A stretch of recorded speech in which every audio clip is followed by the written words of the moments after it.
સુરત મનપાની શિક્ષણ સમિતિની સામાન્ય સભા યોજાઈ અને બેઠકમાં શિક્ષકોની અછત અને બીએલઓનો મુદ્દો ઉગ્ર બન્યો। શિક્ષકોની અછત મુદ્દે શાસક અને વિપક્ષ વચ્ચે તડાફડી પણ થઈ। શિક્ષકોને બીએલઓનું કામ આપતા વિદ્યાર્થી શિક્ષક વગર અભ્યાસ કરવા મજબૂર બન્યા છે। શહેરની મોટાભાગની સ્કૂલ ચાલી રહી છે શિક્ષક વગર। એવામાં બંને મુદ્દાને લઈને વિપક્ષે ઉગ્ર વિરોધ નોંધાવ્યો હતો। ધમકીભર્યા મેસેજ પણ આપતા હોવાના વિપક્ષે આક્ષેપ કર્યા છે। કોરોનામાં બાળકોના 2 વર્ષ ઓલરેડી બગડી ચૂક્યા છે। આ પહેલા સત્રમાં પણ ખાસ અભ્યાસક્રમ ચાલ્યો નથી। બીજા સત્રનો 1 મહિનો પૂરો થઈ ગયો છે। સરની પ્રક્રિયા લંબાવાઈ છે। આની પાછળ હજી વસ્તી ગણતરી ઊભી છે। 60 થી 70% શિક્ષકોના ઓર્ડર બીએલઓ માટે કાઢવામાં આવ્યા છે આખા ગુજરાતમાંથી।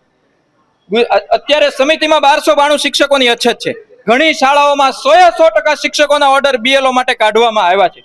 એક પ્રાથમિક શાળાના બાળકના પ્રાથમિક શિક્ષણમાંથી તમે 3 વર્ષ કાઢી નાખો તો એના પ્રાથમિક શિક્ષણમાં બચે શું? વિરોધ પક્ષનું કામ છે વિરોધ કરવાનો, બરાબર। અને એમનું કહેવું છે કે શિક્ષકોની બીએલઓ તરીકે નિમણૂક કરી છે। શિક્ષકોની બીએલઓ તરીકે નિમણૂક થઈ છે।